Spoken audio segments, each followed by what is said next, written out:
అందరికీ నమస్కారం. మా ఓం యూట్యూబ్ ఛానల్కి స్వాగతం, సుస్వాగతం. ఈరోజు మనము రామాయణంలోని తదుపరి భాగం చూద్దాం. కుంభకర్ణుడు యుద్ధ రంగంలోనికి రావడం, లంకలో వరుసగా రాక్షస వీరుల ఓడిపోవడంతో రావణుడు చాలా ఆందోళన చెందాడు.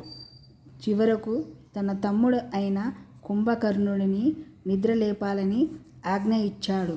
కుంభకర్ణుడు 6 నెలలు నిద్ర పోయే వరం పొందినవాడు. రాక్షసుల శంఖాలు ఊదుతూ, డప్పులు మోగిస్తూ, ఏనుగులు గుర్రాలతో ప్రయత్నించి చివరకు అతడిని మేల్కొన్న కుంభకర్ణుడు జరిగిన విషయం తెలుసుకొని రావణుడితో ఇలా అన్నాడు: అన్నా, సీతాదేవిని అపహరించడం ధర్మానికి విరుద్ధం. అప్పుడే నా మాట విని ఉంటే ఈ పరిస్థితి వచ్చేది కాదు కదా.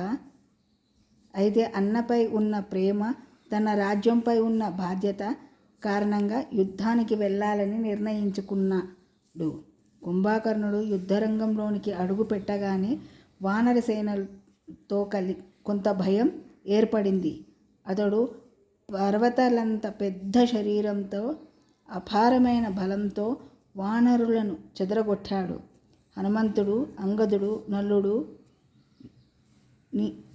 సుగ్రీవుడు ధైర్యంగా అతనితో పోరాడారు.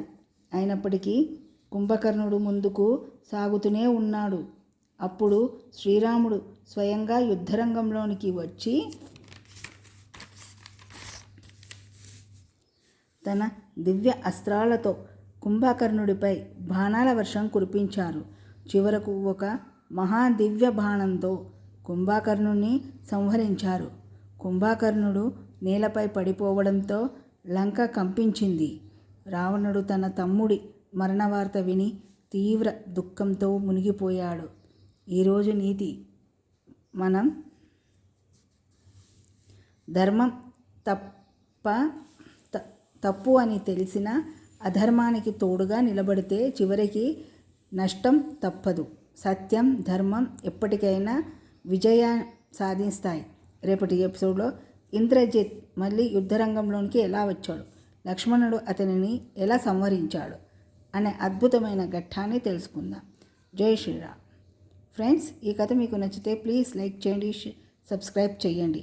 మీ కుటుంబ సభ్యులతో మరియు మీ ఫ్రెండ్స్తో పంచుకోండి.